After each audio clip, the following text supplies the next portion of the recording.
Big one, 007. Good evening. We assume it's Japan. Welcome to Japan, Mr. Bond. And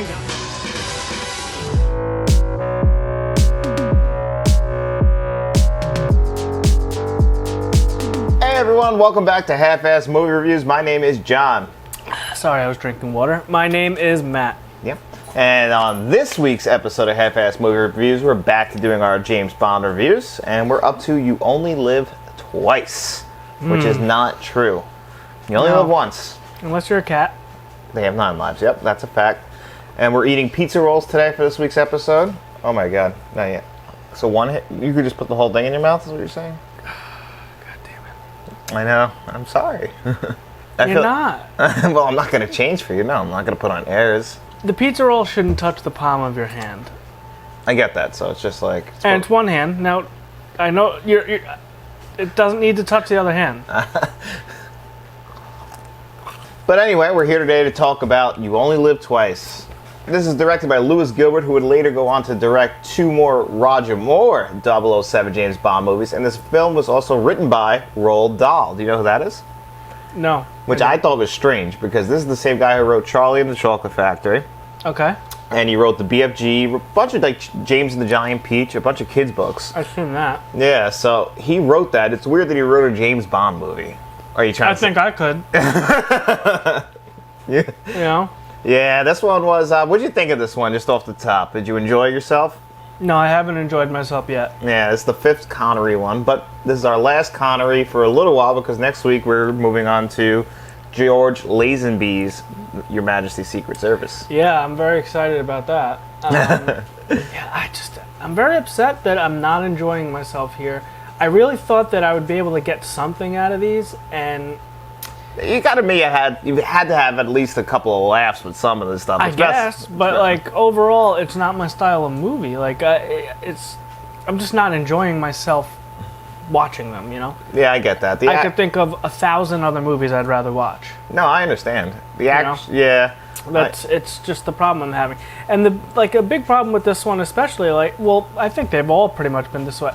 I can't even comprehend what the hell's going on. Maybe just because I'm so bored out of my mind. And I'm just, I can't comprehend what I just watched for 2 hours.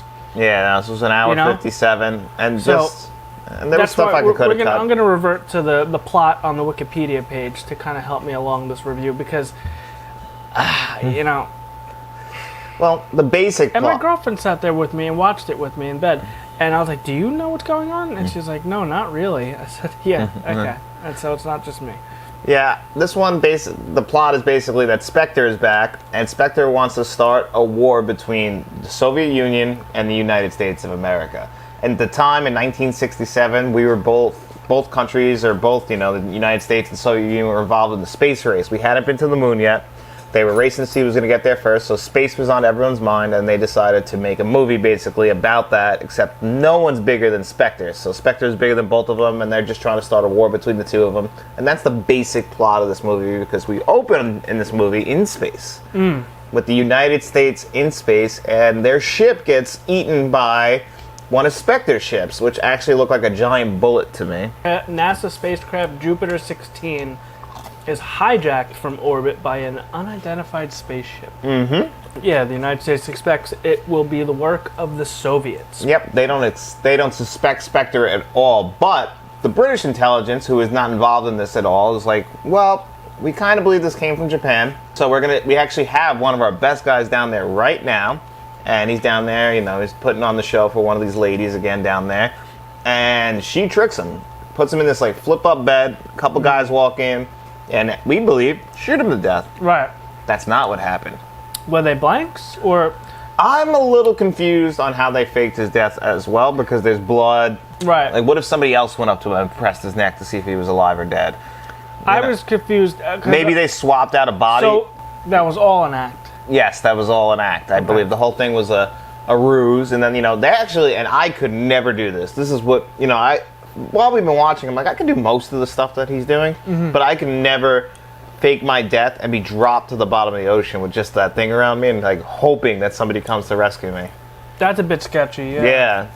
Yep. You know, because so they wrapped him up in that sheet. Yep. And they gave him a a soldier's funeral on the, I guess, because he was a Marine, maybe, was the thing, with the burial at sea. Or, yeah, they dropped him in the sea and then like, oh, okay, we are supposed to believe that James Bond is dead. But no, they go down there, they rip him up out of the sea, and he's got this breathing apparatus on. Yep. And he's still, because he's such a gentleman, he asked the captain. Request permission to come aboard, sir. Permission granted. He won't go on disrespectfully. Right. You know, because he is a gentleman. And Moneypenny is there, right? Yeah, that was Moneypenny, just sitting on the ship, because they got to get him all there sometime. Like, they send Q out again in this movie to show off all right. It was just, they just moved her off. You're gonna be on the submarine this week. Okay. I got to get her in the movie, so. Yeah, I guess. You know, because all these movies, that's the big thing, is they're all just this week's adventure. They're just serials, which is like, you know, what's James Bond got himself into? We swap out characters from previous movies. Some people carry over, some people don't. You know, like this week it's... And I really believe that this movie, because at the time, Bruce Lee was so big, you know, Japan, like, I don't... You know, back then, it's not like now where we're all connected. Wherever you lived, you know, unless you lived in Japan, you might not know what Japan looked like in 1967. Right, yeah. You know, so... I mean, I didn't. You know, exactly. My dad, you told me that, like, when he was a kid and he'd watched, like, the Met games, as the Mets played on the West Coast of the United States, he couldn't find out if the Mets won or lost for 2 days later in the paper. Why? Just because the news traveled so slow in the 70s. But if you watched the game... Well, he didn't, if he couldn't watch the game. Oh, okay. I'm sorry, maybe I misspoke, but, like, yeah, he wouldn't find out for a couple like, days. what, did they just cut the feed at the... I don't know how they even did it. Like, everything was local back then. TV was still pretty new. Like, they had only 4 channels and everything. So after his little endeavor on the submarine, Bond attends a sumo match. Yes, right? which they take it very seriously there in Japan. Yeah. You know? Well, they kind of looked like Yokozuna a little bit. Mm-hmm. Who was also not from Japan, was Samoan, but played a Japanese. Really? Yes. Huh, I would have never guessed. He's a cousin of the Rock's. Really? Yeah, he's part of that whole Samoan family. No shit. Yeah. I didn't know that. Yeah. Oh, wow. And was one of the Undertaker's best friends. And really? Yeah, tragically died. Yokozuna's dead? Yokozuna's been dead since. I didn't know that. I had no idea. Yep. Been dead since. How? Well, cholesterol? Yeah, I was going to say, do you want to guess? Like, yeah. Right. Mm. Big Pun died the same way, I think in the same year. Shame. Yeah, it is a shame. I loved Yokozuna. So he's approached by a Japanese Secret Service agent, Aki. Yes. Who? Or Akai. I was saying Aki as well. Okay, AKI. Yeah, Aki. It just sounds like it rolls off the tongue better. Well, yeah, so he gets approached by Aki, and basically she takes him to an MI6 agent who is living in Japan. He said he's been living there, I think his name was Henderson, if I'm correct. Mm-hmm. He's been living there for, I think he said like 28 years, and he's just getting used to where everything is. And, you know, he's really taking it to the culture. He's enjoying it. You can see he lives in one of those Japanese pads. Mm-hmm. You know, he's wearing the robes and everything. Yep. And he invites James in and tells him, like, what's the whole deal is, like, what he believes is going on, why he believes that Spectre is behind this and not actually the Soviet Union. Now, is this before or after we get the code word I love you? I believe this is before. I could be wrong on that, though. Because I think he has to say to Henderson, I love you. After the sumo event, like you said, he's at Henderson's pad. They start talking. Henderson starts to pour him a drink, puts his back up against the wall, and all of a sudden pauses, and Bond realizes something is wrong. Yep. Unfortunately. So he gets up, and someone put a knife through this little paper-thin little wall. Killed him immediately. Yeah, killed him. I guess he got him in a good spot. Bond takes chase after the killer. He gets him, steals his clothes, and then pretends to be injured and gets in the car, the getaway car of the killer, and gets brought back to, I forget the name of the lab, Osada Chemicals. Yes. So he's at Osada Chemical. Well, he goes as far as to, I think, the guy carries him into the office and lays him down on the couch. Good evening. Yep. Right? Yeah. And then they have a little tussle in there. Bond gets the upper hand, kills him, hides him in the liquor cabinet, and he opens the safe, sets off the alarm. Yep. Right?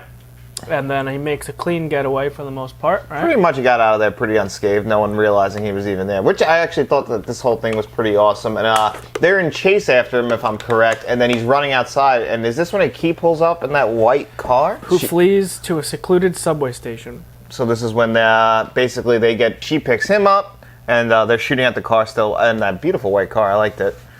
I think it might have been a Jaguar. That's what I thought, a think Jaguar. They used like exclusively Jaguars in the Bond series, right? Jaguars. Austin Martins. Yeah, come Austin later, Martins. I believe that's it. There's some Porsches, because I'm pretty sure in Never Say Never. No, there was a DB5 in there. I don't know. I think I saw a Porsche, maybe even a Lambo. I don't know. Foreign cars, he gets all the best. What happens in the subway station? I'm trying to remember. Is this when... But falls down a trapdoor leading to the office of the head of the Japanese Secret Service, Tiger Tanaka. Yes, this is... so basically, she runs across, looks back at him, and then as he's walking across, and we see this a couple times in this movie, trapdoor on the floor, he falls down, and now he's talking to the Secret Service. Basically, this guy is giving him the whole rundown of what he believes is going on, and that confirms what Mr. Henderson, who is dead now, theory is correct, that, yeah, it came from this location. We don't know what's going on there, but we believe this is where it came from. Okay. And I believe sometimes, so this is like you saw them walking around the office looking at footage and everything. Yeah, stolen documents are examined and found to include a photograph of the cargo ship Ning Pao, with a microdot message saying the tourist who took the photo was killed as a security precaution. Yes, you know, and Bond even says, oh, because she accidentally took a photo, had to be killed. Minutes after, in movie time at least, he's back at Osada Chemicals in the office, but he's in disguise, I believe, right? Or they don't know what he looks like, maybe? No, this was before the Japanese makeover, right? Yeah, he's not training yet. They didn't do the Japanese makeover yet. No, yeah, that's gonna be... What was his name? Osaka? No. Or the guy who was going to train him? No, Bond's name. Yeah, this is the first time he uses a fake name. I think it was it started with an F. Farmaster or Forster or I don't know. It was Franklin. It was with an F though. Yeah, it doesn't say. Foreman or something like that. Yeah. Yeah, well. Because they don't know who he is. They don't, because Bond's supposed to be dead. That's whatever. It doesn't matter. But he's in the office. He's having this meeting. What about? I don't remember, but I recall it was early in the morning, and she, I guess she's not the Bond girl, right?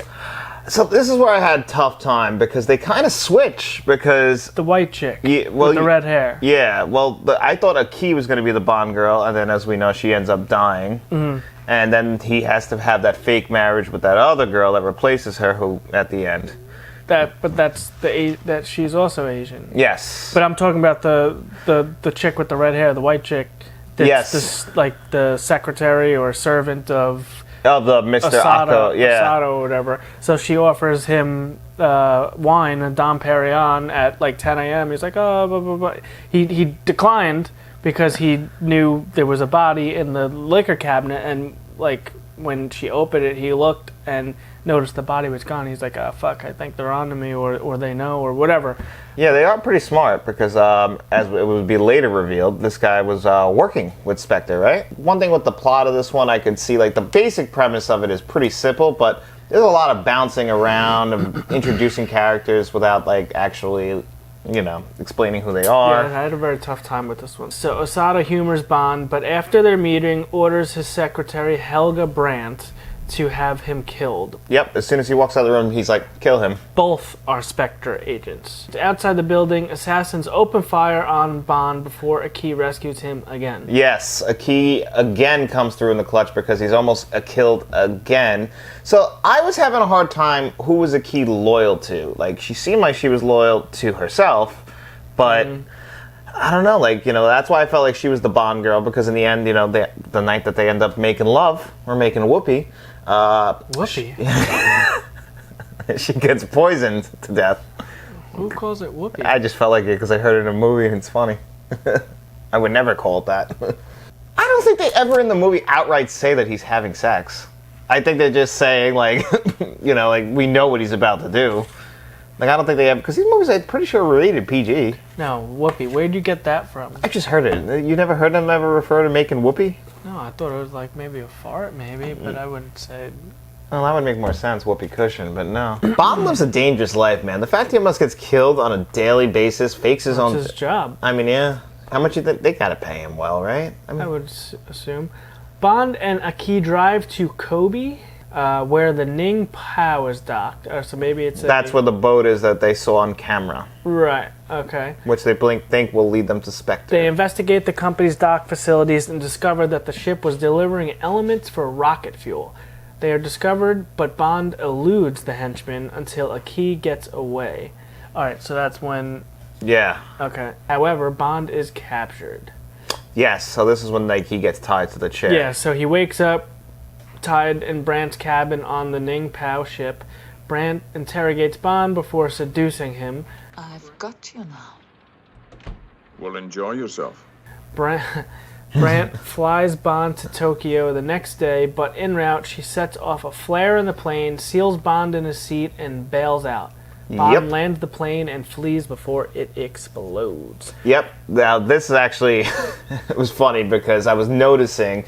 They're cutting to plane shots, and it's far away enough, and then they would cut to the inside of the plane, and you could just see that they're just sitting on a soundstage with the fucking shit flying by them on the side. Which, that's all of the vehicle scenes. Always. And yeah, they love the green screen. Well, it's not even... Was it that hard to just put a camera in a car? In a car, probably back then, yeah. I mean, I'm sure. I've seen pictures of what they had to do, the mechanisms they had to set up. You got to figure this is early technology. I guess. And they use because even later in the movie when they get the spaceships and stuff, clearly are just miniatures, in front of the one was bad, when it was going into the actual top of the volcano. I was like, yeah, that looks like it's in front of a curtain. Star Wars really figured it out, though. Yeah, well, that's why they give Star Wars all that credit, because they changed it. Yeah. They made it, before that, everything was moving very slow, and it was hard to shoot it all. That's industrial lights and magic. Thank God for George Lucas. Yeah, that's probably his biggest contribution to the world. I mean, he made Star Wars. The guy is fucking... He'll always... God. Yeah. He really... When you create a franchise like that, you're pretty damn fucking lucky. Oh, yeah. Yeah. Mm-hmm. I don't think I'll get that. I don't either. Yeah, no.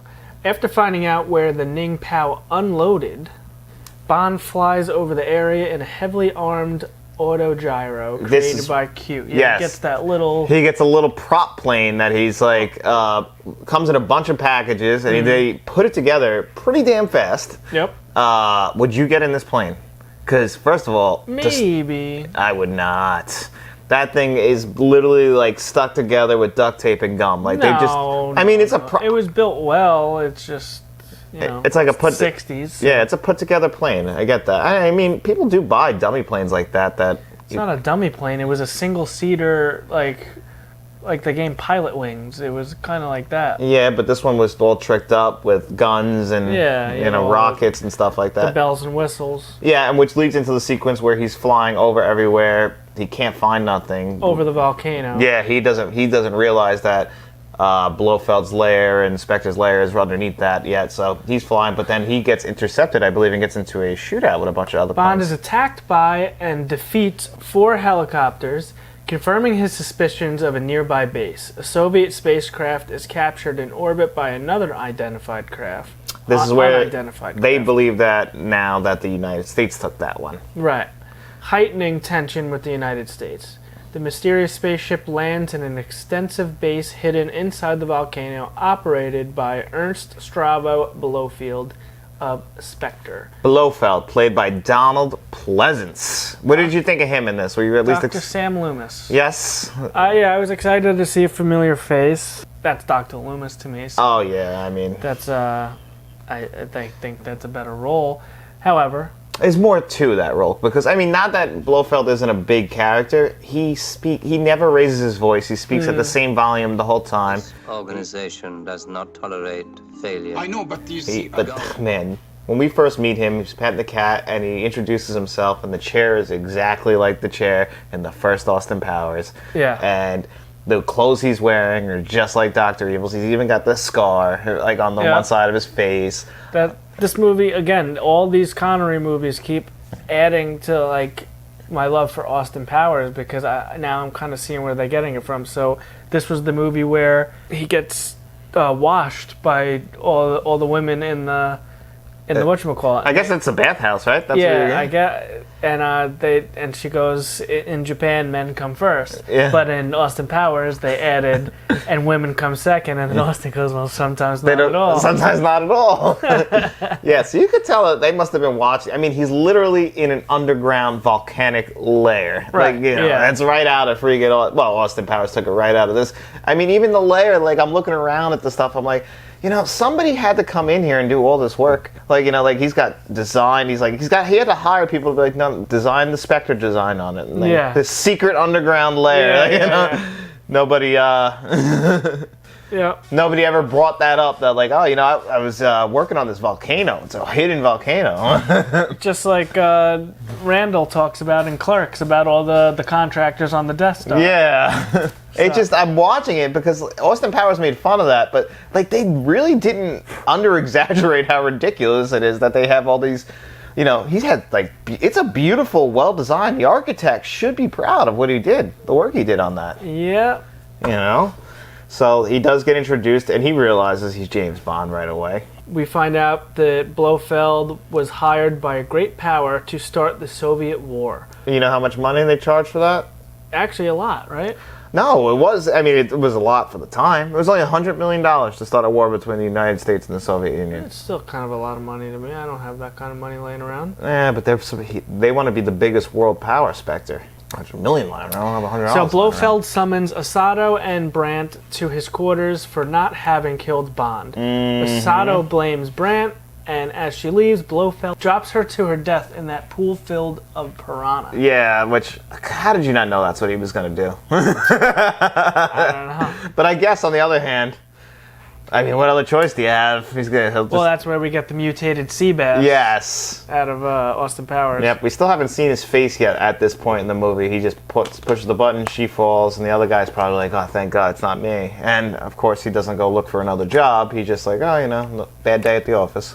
Blofeld then orders Asado to kill Bond, and he says, yes, yes, and runs out of the office. Yeah, like it's got to be that simple. Right. So in Kyoto, Bond prepares to conduct a closer investigation of the island by training with Tanaka's ninjas and donning a Japanese disguise. Yes, this is where I was like, no shit. Yeah. I can't believe they did that. Like, it yeah. doesn't even look close to... Like, there was no point. No, there was no point. I mean, I don't know who was going to fall for that. Like, they put on, like, the eyes and a Japanese hair wig, and they just said, all right, you're Asian now. But, like, I didn't see that. Like, no, I don't think... That just looks like Connery with a bad haircut. Bad haircut. And no, it did not work at all. I don't know what they were thinking. They put the robe on him, and he just looks so out of place. Oh, yeah. And then the training sequences, which are... You know, clearly inspired by kung fu movies of the time, Bruce Lee films, like all the hard zooms in, the hard zoom outs, the action shots, and again, like it's just like he's gonna adapt and learn, and like now he's a member of this group because as we keep going, the key is inadvertently poisoned to death by by a Spectre assassin targeting Bond, and he is introduced to Tanaka's student Kissy Suzuki, who will perform the role of his wife. Yep, because now that, you know, unfortunately, Aki has died, who he seemed to be developing quite a relationship with. And, you know, she died really because of him. So he moves on very quick. Acting on Kissy's lead, the pair that's a new word. Reconnaissance? No, that I would get. He can't even read. Well, they do go on reconnaissance. They pretend to be married. They start walking the mountain. Reconnaissance? They're on a reconnaissance mission. That's a reconnaissance? That's a word? I don't know. That's what you're looking at there. I don't know if you'll be able to see it. I can't see it from here. I don't see anything from here. I see words on a screen and a couple pictures. Yeah, but I'm saying if I brought it close to you, I don't know if you'd be able to. Well, anyway, they're just out there exploring the hills and the mountains and everything. They're out there on a pretty... looks like a pretty damn heavy hike, if I'm correct. She's in a bikini. Yes. And he's walking around just in regular clothes. He's a bit sweaty. Yeah, he had that, like, gray jumpsuit on, right? Well, he ends up later on, because that's what they wear, too, when they all come. Yeah, and that stupid... the mask, right? not the same thing. It looked like a sweatshirt sleeve just cut out, a hole cut out. I didn't think that he looked flattering at all just wearing the all gray. Like when he looked old, actually, when he started swinging around with them and he's just wearing the gray like t-shirt and gray pants. Yeah. I was like, oh, Connery's showing his age. And then I was thinking to myself, it's 1967. I'm like, oh man, he's only a couple years older than Matt here, so. Fucking, I really don't like these movies. Where are we? Well, isn't this around the time when they discover the lair, right? Yeah, so we're establishing that the mouth of the volcano is a disguised hatch to the secret rocket base. Bond slips in while Kissy goes to alert Tanaka. Yeah, he sends her away, and he figures out, because I don't know how they didn't fucking notice the thing landing there the whole time. Like, it was 5 feet away from him, but they're, like, stepping on it. He's like, oh, shit. Like, they really drag this part of the movie out of him figuring it out. And then he does kind of, I didn't know, I was actually surprised he was able to do this. But he sends her on her way to go get some help in her bikini. And he goes down into the lair and he's sneaking around. He's taking out some people as he's going. I think he's wearing this, like Matt was saying, the stupid clothes. And we get to see, again, we get a good look at this lair. It's one of the most beautiful lairs. It's one of my favorites in all the Bond films. Well, while he's in there, he locates and rescues the American and Soviet astronauts. Mm-hmm. And with their help, steals a space suit to infiltrate the Spectre spacecraft Bird 1. Yep. That's the ship that they're using to shoot. Yeah, that didn't go too well, though. No, that's the ship that they're using to go to go kidnap the other ships, because the United States is going to be launching another Jupiter flight thing. It's like the Apollo ships back then, so the other one was Jupiter 16, it's probably Jupiter 17. And they were launching it that night, and they said, if anything happens, that's it. We're attacking the Soviets. So. Yeah. So Blofeld spots Bond, and he's detained while Bird 1 is launched. Bond is taken into the control room where he meets Blofeld, who kills Asada to demonstrate the price of failure. And this is one thing, like, Blofeld had so many chances to kill Bond, and I guess that's what Austin Powers is always making fun of. Is like you shot the guy who was there to kill Bond, and you decide, okay, I'm gonna walk with Bond for a few more feet, because he gets in his little fucking. The guy also has a tram in his fucking lair. Yeah. So he gets on his tram, and he has the gun. And he's like, "Goodbye, Mr. Bond." And then that's when what's her name sneaks up behind and, I guess, shoots the gun out of his hand or attacks him, and he gets onto the tram, and he goes away because all the other people got there with the girl in the bikini, who did put a dress on. I did make sure of that. She did. They let her slip into a dress over her bikini. But everybody, they got there fast, by the way. I don't know how far away the base was with all the other ninjas. But they got there pretty damn quick, and they infiltrated it. They're fighting, and through this time, Blofeld's on his way, and pretty much they abort the mission. Right. That's what this comes down to. Bird 1 closes in on an American space capsule, and the U.S. forces prepare to launch a nuclear attack on the USSR. Mm-hmm. Meanwhile, Tanaka's ninjas approach the base entrance, but are detected and fired upon. Bond distracts Blofeld and lets in the ninjas. During the battle, Tanaka saves Bond by disarming Blofeld with his shuriken. Shuriken? I don't know what that is. Maybe a sword. Jesus Christ! Or a stick. Bond fights his way to the control room, tosses Blofeld's bodyguard Hans into the piranha pool. Yes, he does. And activates Bird 1's self-destruct before it reaches the American craft. Thank God they put a self-destruct on there, right? Yeah. I know. Wouldn't be complete without one. No, I'm surprised that they didn't start putting those in cars. Oh shit, this one's really fucking not going to work out today. And it was just underneath, it was a big red button, like that fucking movie trope that we have all seen, so cliche. He pops it open, he's like, oh shit, good, a red button, and he slams Bang, blows up, saves the day. Yep. As the Americans stand down their forces, Blofeld activates the base's self-destruct system and escapes. Yes, he does. Bond, Kissy, Tanaka, and the surviving ninjas leave before the eruption destroys the base and are picked up by Japanese maritime forces and the British Secret Service. Yes, that's when they all swim out. The helicopters drop all those rafts. The family rafts again. Second Bond movie to end with a bunch of family rafts. Yeah, the Whitewater Rapids, and they all climb in there, and that's pretty much how we. That's how it ends. That is how it ends. So you didn't enjoy this one? No. No. I This was a mixed one for me. I actually did enjoy it because it was pretty over the top. It's definitely the worst one since Dr. No for me. Over the top, huh? Well, over the top plot-wise and story-wise. Like, a lot of this stuff became a little unrealistic in this one. Again, I think the pacing, there was plenty of areas to cut, very much in the second act. When he's in Japan, he spends a lot of time there, and just kind of rinse and repeating, like, you know, infiltrate, escape, escape, you know. Yeah, there hasn't really been too much out of, what did we watch, 5 movies already? Yeah. Out of the 5, I can't really think of anything that I'm taking out of it that I enjoyed. You're not even enjoying him, like, the way he's talking? Like, I love listening to Connery talk. I'm just really not a fan of Sean Connery Bond movies. I'm wondering how you'll feel about George Lazenby in his one movie. Now, if I'm correct, this movie is a little bit more serious, and actually it's like the first take of like what Timothy Dalton would do with his 2 movies and what Daniel Craig would do with his. Okay. So it's a little bit more serious before we go into Roger Moore, who just ups the cheese level to 1,000, which I'm looking forward to because, like, you know, I'm enjoying the Connery movies, but you know, now, I'm looking forward to seeing what Roger Moore can do. Roger Moore, he's the one that has Jaws and... Yes. Okay, yeah, so yeah. I think I'm going to like... He has, like, such villains as, like, in The Man in the Golden Gun. Christopher Walken plays one of his villains. Okay, yes. Christopher Lee, which is The Man in the Golden Gun. So, yeah, Roger Moore has a lot of cool villains. So...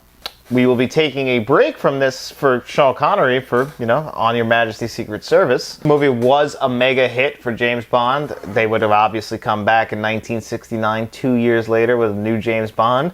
But they kind of felt like Sean Connery, I guess, felt like he was getting too old for it, even though he would play this role 2 more times. Once in 1983, which is that's a toughie. He was pretty old by then. A little too old to be James Bond.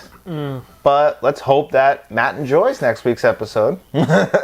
Yeah, I think I'm going to have a tough time with the next 2, the last 2. And then once we get to Roger Moore, maybe I might not like even the first Roger Moore, and it might take him a movie to get used to, warm up. I don't know. Or maybe I'll love it. Who knows? I don't know. We'll see. It's the 70s, and you do like some 70s movies, so we'll definitely be... This 60s stuff is real tough for me. Oh, I get that. But anyway, guys, thank you so much for joining us on another episode of Half-Assed Movie Reviews. We hope you enjoyed this episode. If you did, please make sure you like this video, subscribe to the channel, search for us on all podcast services unless you're listening to us on that already. If not, give us a 5-star rating, and then after you're done doing all of that, I want you to go port to port and tell every single person you know about Let's Talk Entertainment and Media, and we'll be seeing you around.